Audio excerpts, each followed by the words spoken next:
There's salvation in your name, Jesus Christ, my living hope.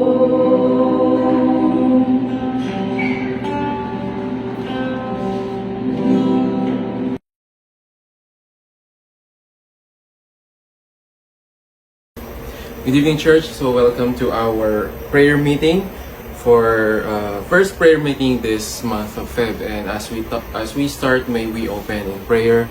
Heavenly Father, we glorify you this evening and we thank you for your word. We thank you for your Holy Spirit. We thank you for your love and guidance, oh God. Father, we pray for the leading of your Holy Spirit, for the illumination as we study and understand your word. May we get your meaning, O God, and live it, Panginoon.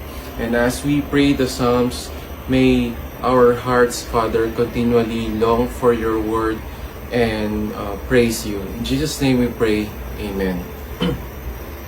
So again, church, good evening. And like I've said last month, I will be focusing on prayer meeting in terms of studying the book of Psalm. But of course, chapter 1 muna. So last month we were on chapter 1, verse 1. And so this evening, we would move forward to verse 2. Let me read it for you. It says here, "But his delight is in the law of the Lord, and on his law he meditates day and night." A quick recap lang, church. Last time, on verse 1, it is remarkable or noticeable na the Word of God described a blessed person in a negative way. Meaning, ano ba ang isang taong pinagpala or ano ba yung hindi ginagawa ng isang taong pinagpala? And that is, he does not walk in the counsel of the wicked. He does not stand in the way of sinners. He does not sit in the seat of scoffers. So we would see here na hindi siya sumusunod, no?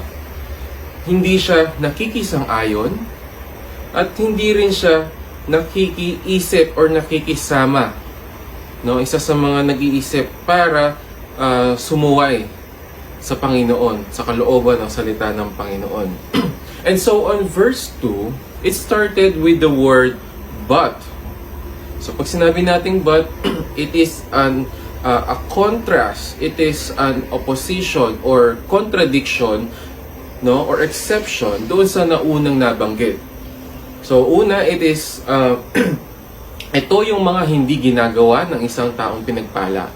But so we would expect na ito yung ginagawa ng mga taong pinagpapala. And so we would see here, church, na there are two opposite lives being described, no? One who is not blessed or one who is blessed, no? Pero hindi niya ginagawa to. And the other one is blessed, ito yung ginagawa niya. Or in the opposite din, he is not blessed and hindi rin ganito ang ginagawa niya. On verse 2, the first line or yung first word na but, it also precedes yung next two lines on verse 2 that are in parallel pa rin. No, church? On verse 1, makita natin, he does not walk, tapos he does not stand, he does not sit. Merong, may intention yung author, no, the writer or the poet, kasi ang Psalms ay isang awit, no? Merong sariling estilo yan in the way he wants to describe or to narrate something. Iba siya pag nagkukwento. So Psalm, may mga fina-follow itong rhymes, no? Syllables, and one style, no, na in-apply niya dito is parallelism. It's the same thing when he continued with verse 2. Kasi sabi niya, but, and then his delight is in the law of the Lord. His delight is in the law of the Lord, and on his law he meditates day and night. So church, let's focus on the next term or word na ginamit niya dito. Delight. His delight. Makita natin yung parallelism. First, delight, and then second, meditate. And it pertains to the same thing, the law of the Lord. No, he delights on the law of the Lord, he meditates on it day and night. Pag sinabi nating delight, this is a pleasant longing. It is a passionate leaning. What do we mean by pleasant longing? Pag nagde-delight ka, no, pag inaasam mo yun, merong kagalakan, merong pleasantries, merong pleasure. So dito sinasabi niya na kapag ang isang taong pinagpala or blessed, he is pleasantly longing for the Word of God. Hindi siya pabigat, hindi siya pahirap or pasakit sa kanya. But the opposite, there is an emotional connection in terms of what he wants to do. Hindi siya obligasyon lang, hindi siya ine-expect lang or inutusan lang, but siya mismo. It's from the internal, no? Delight kasi it speaks about the emotions. Kaya it's also a passionate leaning. Delighting unto someone or delighting unto something, merong pagkukusa, merong initiative. So there is an internal affection going inside you, and there is an external, no, attraction that pulls you. Hinihila ka because you find this something na nakakatuwa, na nakaka-uplift sa'yo.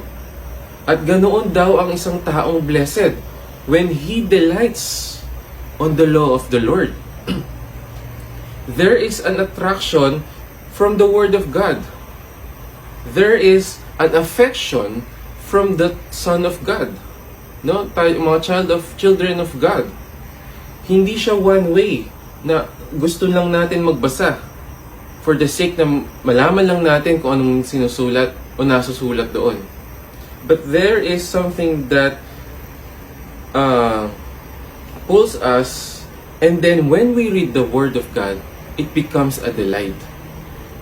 It becomes hindi lang siya hobby. Kasi when we say hobby, it's usually kung ano yung madalas mong gawin or kung ano yung ginagawa mo, no? Kapag wala kang marami kang oras. Or pag hobby, ito yung mga pinagkakaabalahan mo, ito yung mga interest mo. Meditating on the Word of God is not an interest. It is a delight. No? Or reading the Word of God. And so we would see here on verse 2, the author pictures someone who is blessed seeing, reading, no, meditating on the Word of God as a delight. As a delight. So church, we would see here, no, there is something that should that should concern us. Like I always say, na if we do not have that delight, if we do not have that longing, no, that pleasant longing, that passionate leaning towards the Word of God, we have to ask ourselves, are we really Christians? Bakit hindi ako nauuhaw doon sa salita ng Panginoon? Bakit hindi ko hinahanap ang salita ng Panginoon? Bakit tinatamad ako? Of course, no, with our flesh right now, hindi pa ito yung glorified body natin, there would be a temptation na sasabihin ng katawan mo, ay, nakakatamad dyan. But again, sabi nga dito, it is a delight, it is an affection inside. When God changed your heart, He didn't just change your perspective. No, He didn't just give you faith to believe in Him. He gave you a thirst, a hunger for His Word. Hindi na para magbasa, but to know Him. Because church, it is only through the Bible that we would get to know God. It is only through the Old Testament and the New Testament that we would get to know Jesus. Hindi lang para malaman mo, ito ba yung gusto niya, ito ba yung ginawa niya noon, but to know a person, to know someone, and to have that relationship with Him. It didn't start na nung nagsisi ka sa mga kasalanan mo and then nanampalataya ka sa Kanya. No, church, ang relationship, it's lifetime. No, kahit nga sa marriage, it's until death do you part. It's the same thing. If you say that you have a relationship with Jesus, paano napapakita yon? You may be doing some things for Him. You may be involved in a ministry. But if you do not have time to listen, or better to delight kung ano bang gusto niyang sabihin sa'yo, there is something wrong and you have to check your heart.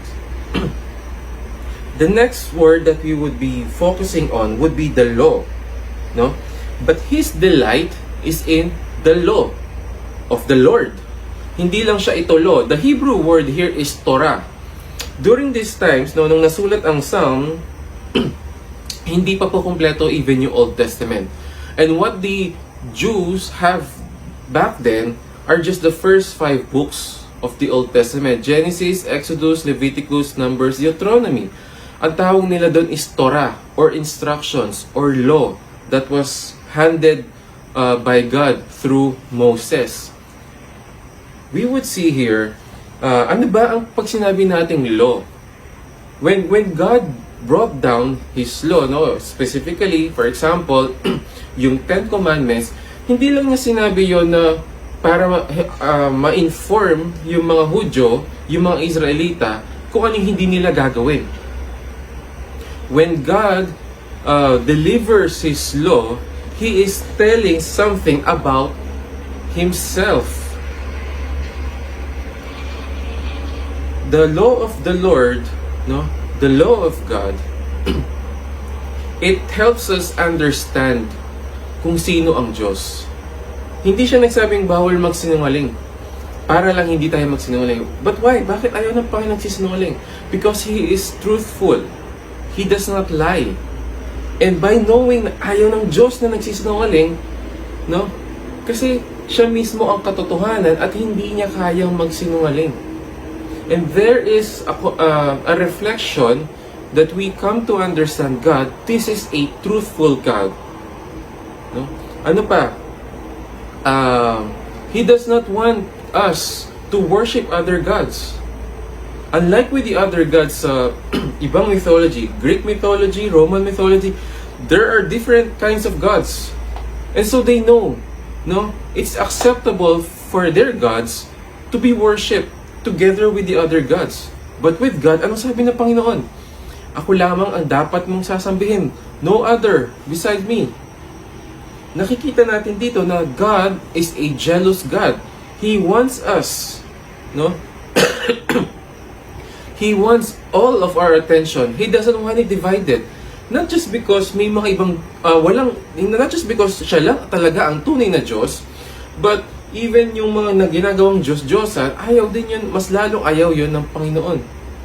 And the reason why pinagbabawal yun is because being the one true God, siya lang ang makakapag-satisfy sa atin. And so, when we reflect upon the law of the Lord, we see the Lord's perfection. No, we see not just the law's demand for perfection, but the Lord's perfection. And when we meditate, no, kasi delight, when we delight in the law of the Lord, of course, nandoon din na God wants us to know ano yung mga dapat nating gawin. No, of course, the law defines or helps us understand kung sino ang Diyos. But hindi lang para maintindihan niya tayo, but for us also to know how to live before Him. So sabi ng Panginoon, ako ang makatotohanan ng Diyos, ako ang hindi marunong magsinungaling na Diyos, and I expect you, my child, to avoid lying, to be truthful in every way. Otherwise, you reflect kung sino ka dati. You are the sons of lies, of destruction. No? Children of the father of lies. That's Satan. When God gave us a command, it wasn't just, nung sinabi ni Paul, the law is the tutor. Ito yung guide sa atin. Kasi the law doesn't make us perfect. Even the law defines help us understand God's perfection and His law are perfect, and it demands perfection. Paul mentioned that in Romans. It was repeated by the author of Hebrew. No one can achieve, no one can obey the law. And so it guides us that we need a Savior. But sometimes, dahil merong ganong paniniwala na hindi tayo kaya iligtas ng law, when we become Christian, we disregard the law. Some people disregard the law altogether, and then we are under grace. We are not under the law. Which is true, church. Which is true. We are under the grace. But it doesn't mean, no, that when we are under the grace of God, we have to ignore yung utos ng Panginoon. In fact, it is the opposite. Kasi we cannot obey the law of the Lord. Ano ginawa ng Panginoon? Ang anak niyang si Jesus, ang kanyang pinadala para mag-fulfill noon for us, para itubos tayo sa kasalanan. And when He saved us, when He gave us in Romans, it was repeated by the author of Hebrew, no one can achieve, no one can obey the law. And so it guides us that we need a Savior. But sometimes, dahil merong ganong paniniwala na hindi tayo kaya iligtas ng law, when we become Christian, we disregard the law. Some people disregard the law altogether, and then we are under grace. We are not under the law. Which is true, church. Which is true. We are under the grace. But it doesn't mean, no, that when we are under the grace of God, we have to ignore yung utos ng Panginoon. In fact, it is the opposite. Kasi we cannot obey the law of the Lord. Ano ginawa ng Panginoon? Ang anak niyang si Jesus, ang kanyang pinadala para mag-fulfill noon for us, para itubos tayo sa kasalanan. And when He saved us, when He gave us a new heart, we have this new perspective, we have these new affections to delight in the law. Before kasi it is just an obligation. It is just a demand that we have and cannot fulfill. Basahin po natin ang buong Psalm. Ano ang sinasabi dito halos ni Haring David? No, Psalm 119, the longest chapter in the Bible, the longest chapter in the book of Psalms. It sings about the Word of God. Doon natin makikita, binuhos ni Pablo ni David kung gaano kaganda, kung gaano ka-cherishable, na ita-treasure mo ang salita ng Panginoon. That's also one way to know if one is a Christian. Hindi lang siya pure grace, but there is a delight in the law of the Lord.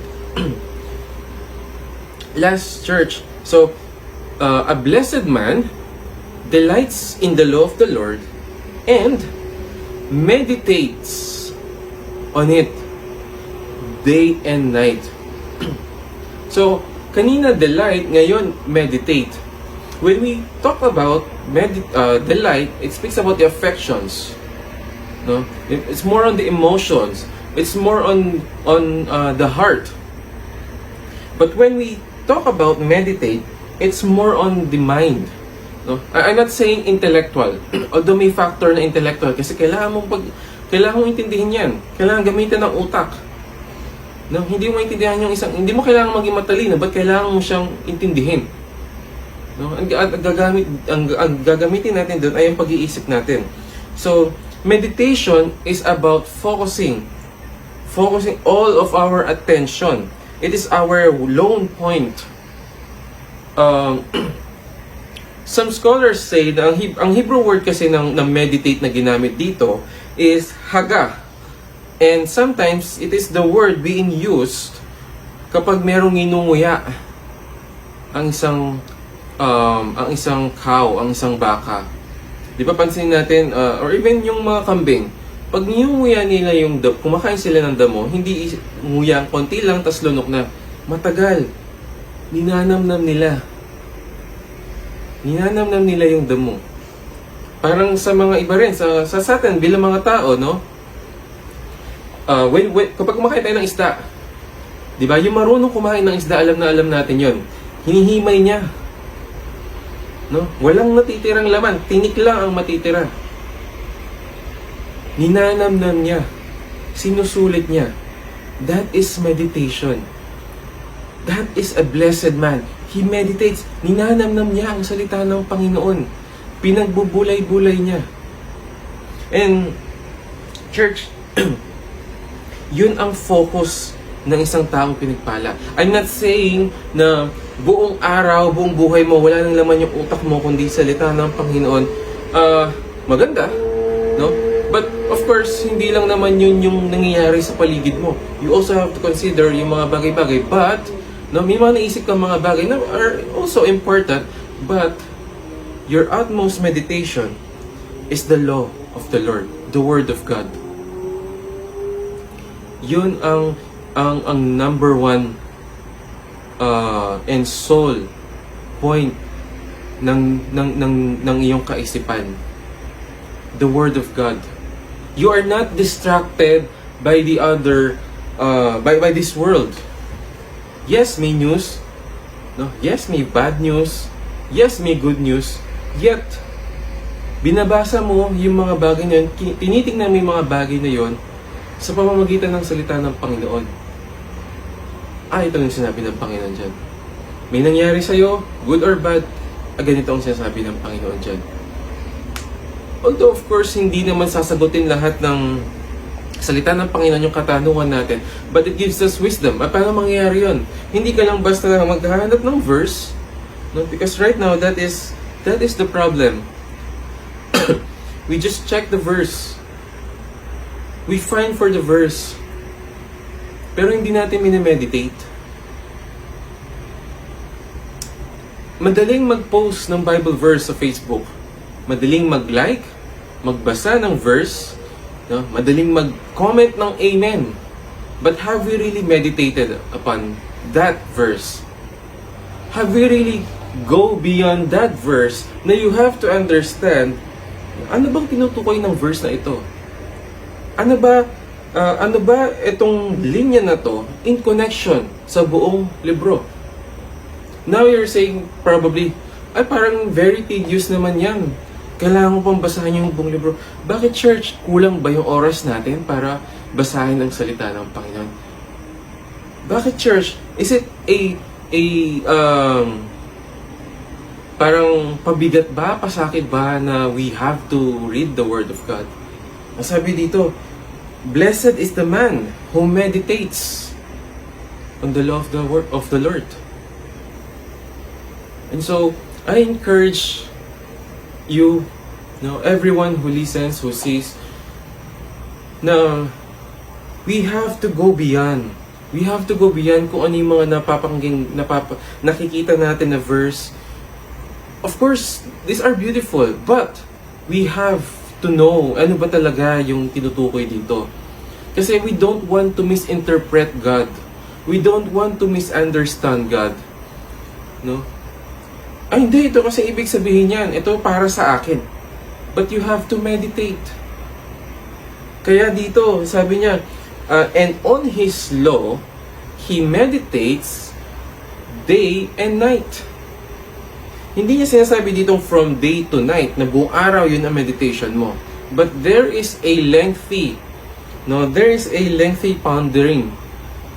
May napakahabang pagbubulay-bulay sa salita ng Panginoon. There is a prayer din. Kaya everyone is encouraged na pagbabasahin mo yung Biblia, you always ask the Holy Spirit, Lord, ano bang ibig sabihin nito? Paano mangyari yan? Hindi lang bigla pag nag-pray ka, okay, alam ko na. Ano sasabihin ng Panginoon? Ano ba yung sinabi ng buong kasulatan, ng buong aklat? Masyadong mahaba yung Bible. Did you know, church, that you can read the Bible in 1 year for like 15 minutes a day? You would spend 15 minutes reading pa lang yun.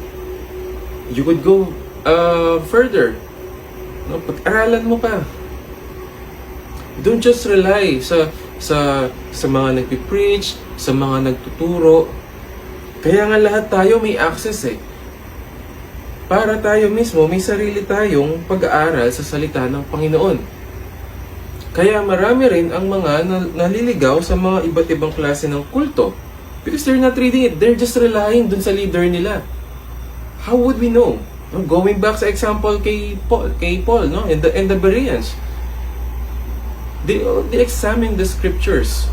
Bakit meron tayong iba't ibang translations ng Bible before? No, historically during the times of the Roman Catholic, nung sila pa yung nag-monopolize ng Christian religion, sila lang ang pwedeng magbasa. It is illegal. In fact, papatayin ka when you interpret or translate the Bible into different language. Because for them, it is only the ministers, the priests, who should be reading and studying it and then teaching them. So may monopoly ng understanding. Hindi, kami lang ang may access. But right now, ano yung goal? Bakit na-translate ito? Si William Tyndale, ang goal niya, sabi niya, kahit yung anak, yung batang magsasaka, mas marami pa siyang alam kaysa sa Pope, sa Santo Papa. Walang kopya yung mga tao noon. Kakakopya man sila, it's in Latin. Hindi naman nila language yun. Sa panahon natin ngayon, we have the Bible. Meron tayong cellphones. No, we could download applications in different languages. What else is our excuse in studying? No, hindi lang yan tinranslate para mapili ka lang ng isang verse. And so, church, on verse 2, it says, But blessed is the man who delights. There's an affection and there is an attraction in the law of the Lord, the perfection of the Lord, the prescription of the Lord. And on His law, the same law, he meditates. There is pondering, no? There is lone point, focus, day and night. It's lengthy. It is not just a ritual. It's not just a repetition, but there is a habit. No? Merong discipline na involved din when we have to study the Word of God. And what a pleasure and what a treasure we find kapag naiintindihan natin, lumalalim tayo sa salita ng Panginoon. Naaayos, natatama yung mga mali nating kaisipan, no? Na natuturo, no? Nako-correct yung mga natutunan nating mali noon, maling pagkakaintindi natin. We come, and most importantly, we come to know God better and deeper. We grow in His knowledge. We grow in His knowledge. Now, before I end, I would like to emphasize doon sa law of the Lord. Kasi ang sinabi niya dito, He meditates and delights. He delights and meditates on the law of the Lord. It is not the same in meditating on the promises of God. It is not the same on meditating on what God can do for you. It is meditating on the law of the Lord, meaning you are meditating on who God is. Like I said, the law of the Lord, the Torah, no, from Genesis to Deuteronomy, it is not about the Jews. It is not about the Israelites. It is not about the Exodus. From Genesis even up to Revelation, it is about God. It is not about you. It is never about you. Kahit sinong Bible characters dyan, they have their own imperfections. And so, the blessed man is focused on who God is, on what God is, and not what on God can do for you. Yun yung primary focus. I'm not saying na you shouldn't be, knowing about the promises of God or what are His plans for you. Pero iba kasi kung yung attention mo is nandoon sa regalo kesa dun sa nagbibigay ng regalo. And if you know the giver better, you would appreciate the gift better. Because you know you don't deserve it. Or because kahit na hindi yon ibigay sa ng Panginoon, you still know who God is. And that's what's most important. Nilikha tayo ng Panginoon not to glorify His promises, Nilikha tayo ng Panginoon not to give praise, no? Sa mga natatanggap natin. Nilikha tayo ng Panginoon para i-glorify, luwalhatiin. Sino? Ang Diyos mismo. That's how we give a higher praise. If we have a deeper understanding and knowledge of the Word of God. Let's pray. Heavenly Father, we glorify you this evening and we thank you. Lord, salamat sapagkat pinaalam mo sa amin kung ano ba ang isang taong pinagpala, a blessed man.